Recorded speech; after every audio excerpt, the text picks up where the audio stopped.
Hello दोस्तों, बाजार पे राय कि इस एपिसोड में मैं राकेश रेजा आपका स्वागत करता हूं। इसमें हम लोग चर्चा करते हैं ग्लोबल मार्केट की, ग्लोबल इकोनॉमी की, इंडियन मार्केट, इंडियन इकोनॉमी और इन सब का असर आने वाले हफ्ता में कैसा रहेगा उसकी।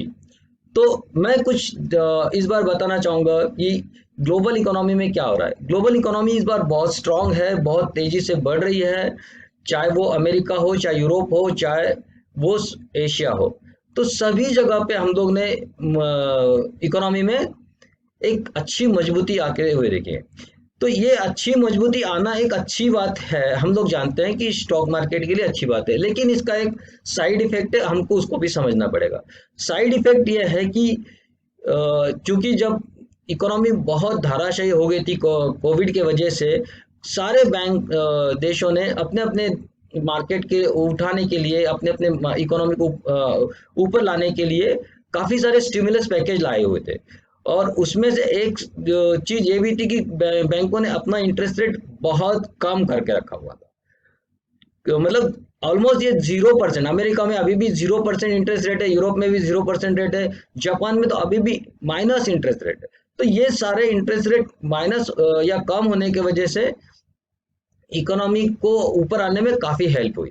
लेकिन अब जाके अब तक इकोनॉमी बहुत ज्यादा स्ट्रांग हो गई है, और जरूरत से ज्यादा, और जरूरत समय से बहुत पहले इसमें एक बहुत अच्छा उछाल हमको देखने को मिल रहा है। डिमांड बहुत अच्छी है, जॉब का डेटा बहुत अच्छा आ रहा है। तो ये सारे फैक्टर्स को देखते हुए अब ये चर्चा होने लगी है कि क्या हमें स्टिमुलस पैकेज वापस लेना चाहिए, क्योंकि इस ओवर हीटिंग ऑफ इकोनॉमी का एक और डर ये होता है कि इन्फ्लेशन बहुत तेजी से बढ़ता है।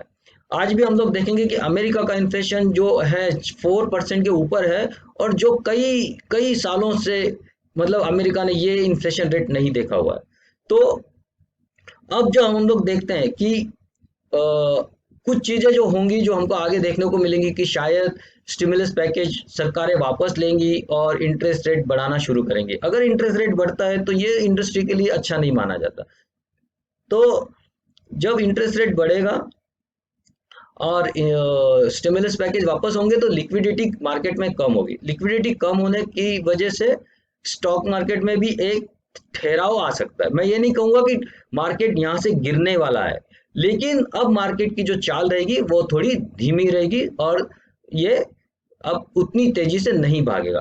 तो अगर ये नहीं ये सब होने वाला है, तो हमें भी अपने हिसाब से अब हमको समझ लेना चाहिए कि अब हम मार्केट में उतनी तुरंत तुरंत तेजी नहीं देखेंगे, और जो कुछ होगा वो अब स्लो स्पीड से होगा, आराम से होगा। तो आप लोग, अब हम लोग ने जो देख रहा था, जब हम लोग देख रहे थे कि फटाफट शेयर्स बहुत तेजी से ऊपर जा रहे थे, अब आपको उतनी तेजी नहीं दिखेगी, लेकिन मार्केट में तेजी बनी रहेगी बिल्कुल। लेकिन इसको हमको थोड़े से हमारे इंडियन मार्केट के पर्सपेक्टिव में भी डिफरेंटली देखना पड़ेगा। इंडियन मार्केट की कंडीशन थोड़ी डिफरेंट है। मार्केट में हमारी भी इकोनॉमी में बहुत अच्छा एक सुधार आया है, लेकिन इसके साथ में एक और चीज है कि हमारे यहाँ जॉब्स, लेकिन बहुत सारे जॉब्स गए। जब ये पिछले 2 महीनों में जो कोविड ने धमाल मचाई हमारे यहाँ, उसके बाद में बहुत सारे लोगों ने जॉब खोया है, बहुत सारे लोगों ने अपना पैसा इलाज में भी गंवाया है। तो ये हमारे लिए एक माइनस पॉइंट है। लेकिन फिर भी हम ये कह सकते हैं कि मार्केट यहाँ से फिर भी अभी गिरने नहीं वाला है, यहाँ से ऊपर ही जाएगा, लेकिन वहां भी हम स्पीड को कम होते हुए देखेंगे। तो हम लोग शुरू करते हैं अपना अ, ये एपिसोड डाउ की चर्चा के साथ में। डाउ में हम लोग देखेंगे पिछले कुछ समय से एक साइडवेज मूवमेंट बनी हुई है, और ये जैसे मैंने अभी आपसे कहा कि मार्केट अब थोड़ी धीमे रफ्तार से आगे चलेगा, तो हमको ये डाउ में भी दिख रहा है, हमको ये नैस्डैक में भी दिख रहा है कि नैस्डैक में भी कई दिनों से मूवमेंट एकदम साइड में नीचे ऊपर नीचे है, लेकिन एक रेंज में है, दायरे में है। तो यहाँ से हमें अब ग्लोबल मार्केट से अब बहुत ज़्यादा सपोर्ट हमको नहीं मिलने वाला है। इसके बाद में अगर हम लोग देखते हैं यूएसडी आईएनआर की चाल क्या रही, जो मैंने पिछले वीक में भी कहा था कि अब डॉलर वीक हो रहा है और डॉलर में जो ट्रेड करना चाहते हैं वो शॉर्ट करें, और 72 का जो लेवल है इसको ये यहाँ से टच कर सकता है, ये मैंने पिछले वीक में भी कहा था। और डॉलर उसकी चाल हम देख रहे हैं वैसी की वैसी रहे। तो डॉलर जब गिरता है तो हमारे लिए एक अच्छी चीज़ होती है, हमारे बैंकिंग सेक्टर के लिए ये अच्छा माना जाता है हमारे लिए, और इंपोर्ट हमें सस्ता हो जाता है। तो ऑयल और बैंकिंग सेक्टर में हम इसको अच्छा मान सकते हैं। क्रूड ऑयल में क्या हो रहा है, क्रूड ऑयल जो है वो भी साइडवेज बना हुआ है। हमें यहाँ एक अच्छी चाल दिख रही थी लेकिन वो चाल अब धीमी पड़ गई है। तो देखते हैं, अगर जिन्हें क्रूड में ट्रेड करना है वो इसके इस लेवल के लिए ऊपर की ओर ट्रेड कर सकते हैं। यहाँ ये लेवल मेरा रहेगा, इसके ऊपर हम लोग बाय करेंगे। सॉरी, ये अभी ट्रेड है, इसको मैं इंडियन मार्केट के हिसाब से मैं बताऊं तो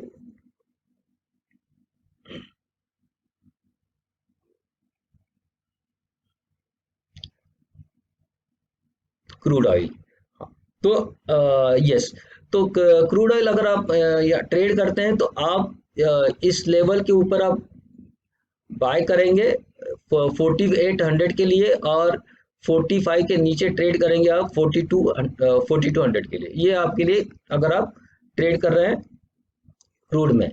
अगर आप गोल्ड में ट्रेड करते हो तो गोल्ड एक गोल्ड ने एक अच्छी खासी अपमूव दी हुई है और ये वापस एक अच्छे सपोर्ट पे है। यहाँ से आप अपसाइड देख सकते हैं, काफी अच्छी करीब करीब 49,000 तक की आप अपमूव देख सकते हैं। तो यहाँ से आप 1,000 रुपए के रेंज के लिए बाय कर सकते हैं, और आपको स्टॉप लॉस रखना होगा छोटा सा 200 या 300 रुपए का। तो आप 300 रुपए नीचे आप स्टॉप लॉस रख सकते हैं, और 1,000 रुपए के टारगेट के लिए आप यहाँ बाय कर सकते हैं। अब हम लोग देखते हैं निफ्टी में क्या हो रहा है। निफ्टी में हम लोग देखेंगे कि निफ्टी ने पिछले वीक में बहुत बढ़िया एक चाल दी। ये अवरली चार्ट पे हम लोग देखते हैं तो जो लेवल्स मैंने दिए थे लास्ट वीक में, उस लेवल के उसने यहाँ तक प्रॉपर आके पहले ऊपर गया, फिर नीचे आया, फिर हमारे उसी लेवल को उसने सपोर्ट, इसी लेवल पे सपोर्ट लिया, जो मैंने हर बार बोलता हूँ कि 14,800 का लेवल है, बहुत स्ट्रांग है। हर बार मार्केट उसके पास में आके एक अच्छा सपोर्ट लेता है या रेजिस्टेंस लेता है। अब इस बार वो पहले इस लेवल पे सपोर्ट रेजिस्टेंस के हिसाब से काम हो रहा था, अब उसने इस बार सपोर्ट लिया है और मार्केट ऊपर चल रहा है। अब मार्केट के लिए अगली चाल जो है, अगर अगर हम लोग देखते हैं तो जो नेक्स्ट टारगेट जो है हम लोग ये देख सकते हैं कि 13,000, 15,300 और 15,400 के इन टारगेट के लिए हम लोग ट्रेड कर सकते हैं।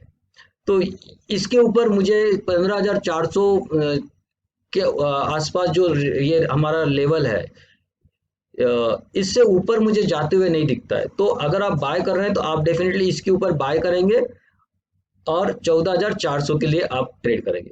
नीचे की ओर इसी लेवल से आप, जो कि है 15,050 का, उसके नीचे अगर मार्केट ट्रेड करना शुरू करता है तो आप 14,800 और 14,700, 14,500, इन तीन लेवल्स के लिए आप इसमें ट्रेड कर सकते हैं। तो ये होगा आपका निफ्टी के लिए। बैंक निफ्टी में क्या हो रहा है,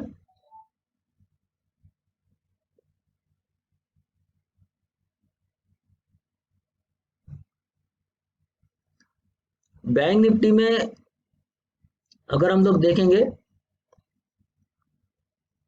बैंक निफ्टी, तो बैंक निफ्टी ने भी एक बहुत बढ़िया मूव दी है पिछले वीक में। सेम चीज, ये जो लेवल्स हम लोग ने जो मार्क करके रखे थे उसी लेवल को उसने काफी अच्छे से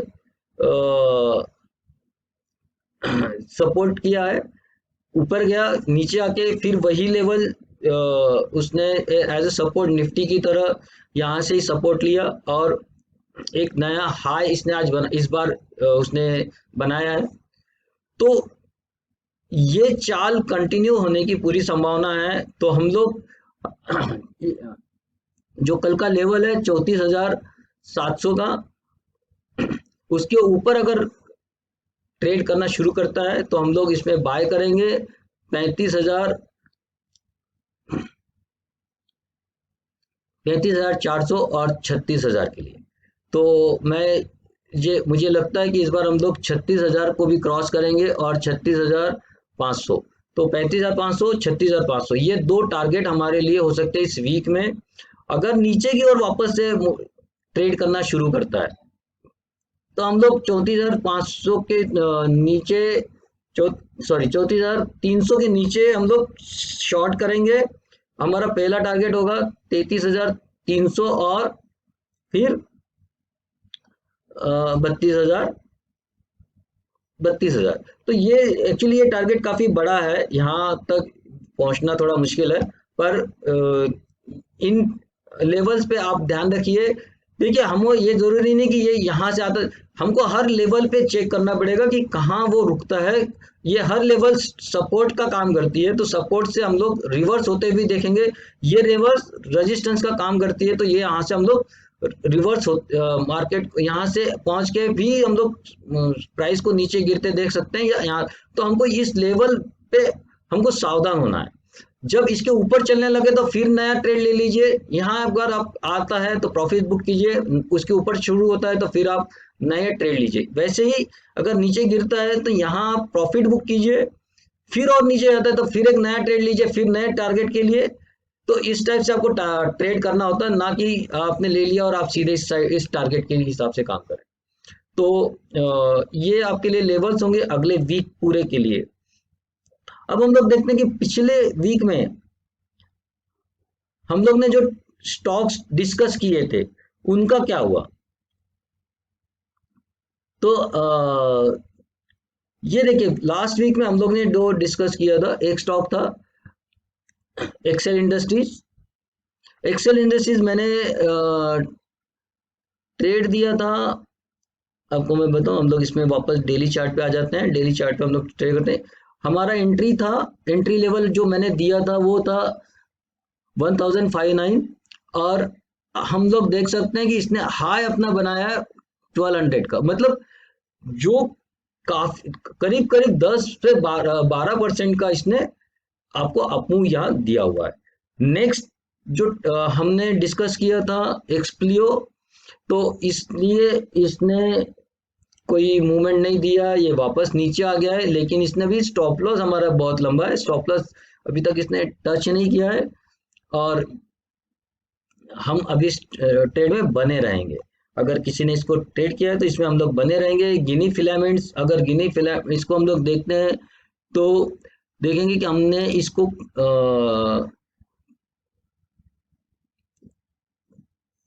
इस लेवल पे बाय दिया हुआ है 70, सॉरी 25 पे। सॉरी मेरे हिसाब से ये एक लेवल यहाँ मैं डालना भूल गया हूँ, 1 2 3 4 5। तो यस, मैंने इसको दिया था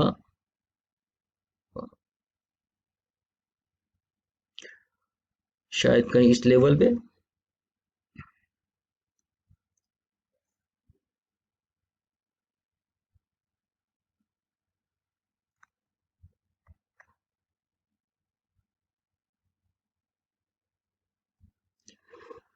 अगर इस लेवल से भी अगर हम लोग देखते हैं तो हमें एक अच्छी खासी अपमूव मिली हुई है। और इसने 29 से 34, मतलब हम लोग देख सकते हैं कि एक बहुत ही बढ़िया अपमूव हमको इस गिनी फिलामेंट्स में भी मिली हुई है।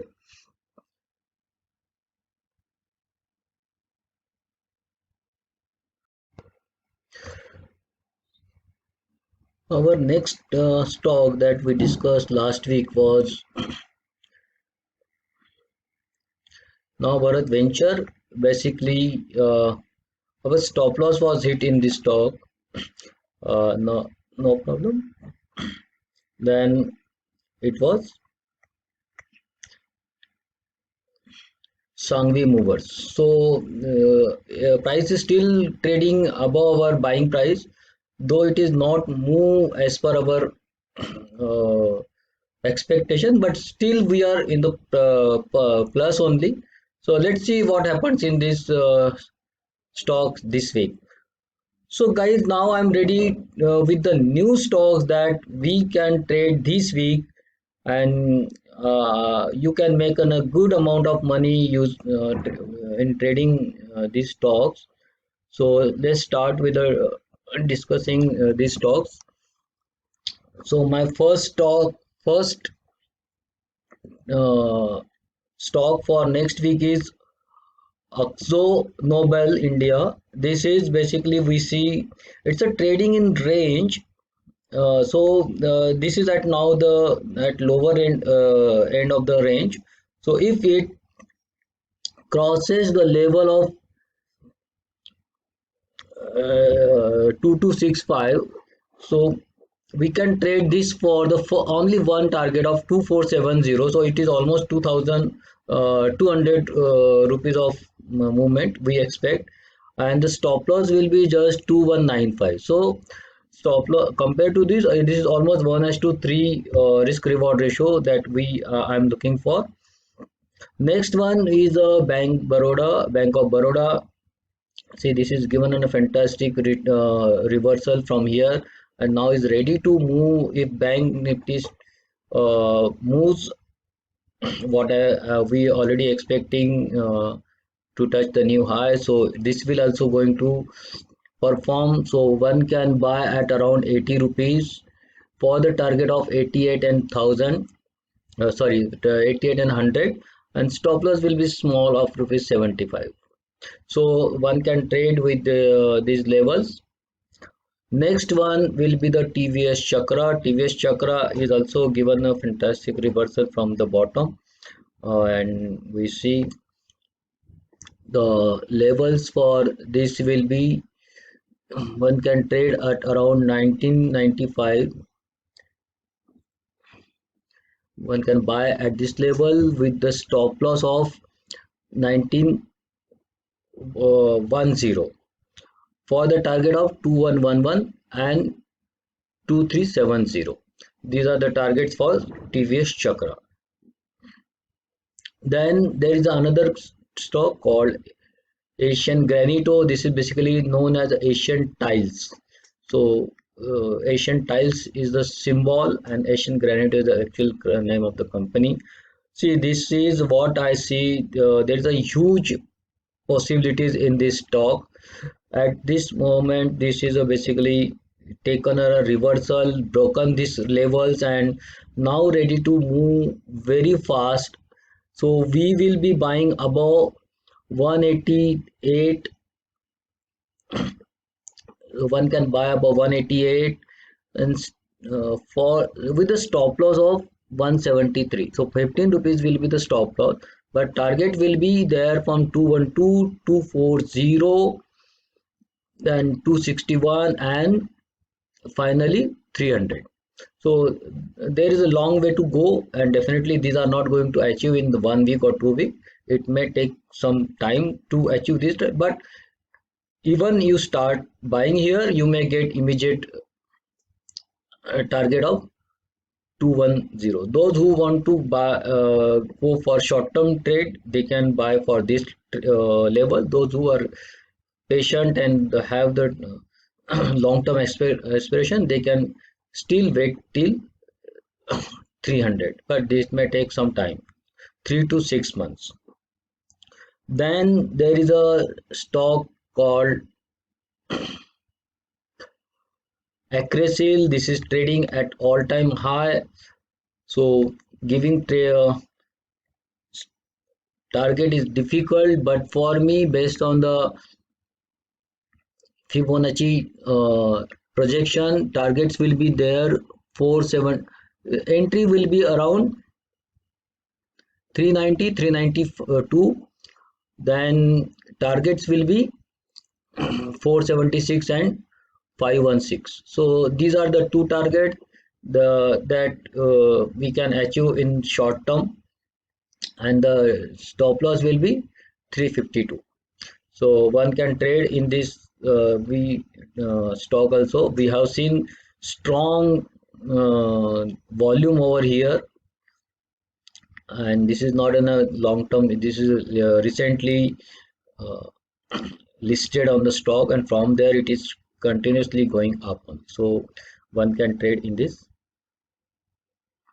stock. So next one is SpiceJet. We know now the still after getting some relief in corona cases. Now cases are almost coming down to the half of its. So it is considering that the lockdown may get eased and people may start traveling. So the one who beneficiary of this unlockdown will be the SpiceJet. So it is showing that start stock is ready to move up from here. So one can buy above 77 or 78. In fact, to buy above 78, stop loss will be 71 and target will be 90, 94 and 100. So these are the targets that I'm looking for in SpiceJet. Next one is Westlife Development. This company basically the franchisee, master franchisee for uh, what is that burger. This is a master franchisee for burger company. No, I'm not getting the name. McDowell. Okay, so McDowell. This is the and this is time now. People are bullish on this. We can see in last week fantastic move break on this. So now again this is the resistance that ready to broken. So one can trade above 480 483. Stop loss will be 459 and target for immediate target will be 535. Once this target is broken, we may see the further upside also, but at this moment we will be just uh, targeting this target. So Westlife. Next one is a Jamna Auto. Jamna Auto is also trading all-time high, and definitely we have seen very good uh, demand in auto sector, particularly auto ancillary. So for me, the entry for Jamna Auto will be the 77 or 78, wherever you get. Then the stop loss will be 67, so almost 10 rupees stop loss, and target will be 94 and 101. So these are the best on Fibonacci extension projection. So next one is a Varroc. Varroc is the stock. See, this is also listed not long. So almost 2 years back, this company got listed. Suddenly, then it was we saw the fall in the stock and they are now recovered. So this company is now doing fantastic. The company had some issues with the profitability and business, but since 3 quarter, company posted fantastic result and they got a fantastic order. Now this company is ready to move, and we can see these are the this is just the start for the company. Whatever we saw, whatever see, and the targets I'm expecting very high once these levels are broken. So at present also we see these are the levels for entry. One can enter around 425 for the target of 455 470, and stop loss will be one can maintain the stop loss, sorry,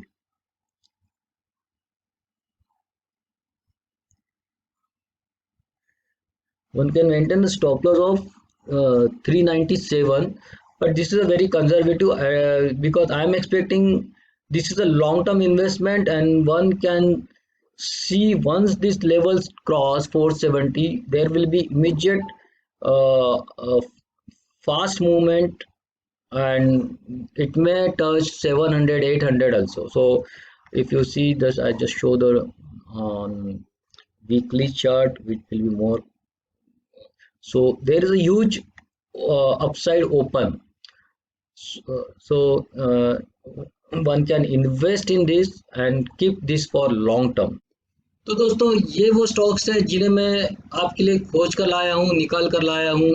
देखिए, इनको निकालने के लिए मुझे कम से कम 600-700 stocks को देखना पड़ता है, और उसमें से मुझे जो सबसे अच्छे लगते हैं, वैसे तो मेरी लिस्ट काफ़ी बड़ी थी, कम से कम इससे दुगनी, लेकिन उसमें से फिर जो मुझे सबसे अच्छे लगते हैं उनको मैं आपके लिए लेकर आता हूँ, और मेरी इच्छा होती है कि आप इसमें से बढ़िया पैसे कमाएं। ठीक है, मैं आपको एक बार फिर मैं एक बार बताना चाहता हूँ कि मैं कोई सेबी रजिस्टर्ड एनालिस्ट नहीं हूँ, ना ही मेरे पास में कोई ऐसा सर्टिफिकेशन है कि जिसके वजह से मैं जिसको कोई मान्यता प्राप्त कोई, लेकिन ये अपना मेरा नॉलेज है, और ये नॉलेज के सहारे मैं आपके लिए ये सब चीज़ लेकर आता हूँ। मैं आपको फिर वार्न करना चाहता हूँ कि आप स्वयं इसको देखें, आप अपनी स्टडी खुद कीजिए, और ट्रेड लेने से पहले ये अपने फाइनेंशियल एडवाइजर से भी पूछिए।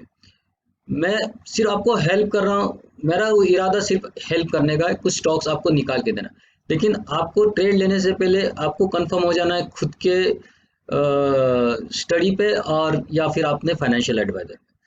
आपके होने वाले फायदा या नुकसान के लिए आप स्वयं जिम्मेदार है। तो ये मेरा डिस्क्लेमर था। भाइयों और दोस्तों, ये समय थोड़ा सा मुश्किल है, हम लोग सब देख रहे हैं कि कोरोना से सभी लोग परेशान हैं।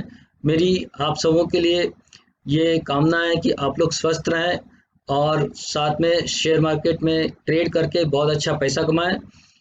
और इसी के साथ में मैं आप लोगों से विदा लेता हूं। Happy weekend, happy week ahead, and happy trading. Thank you.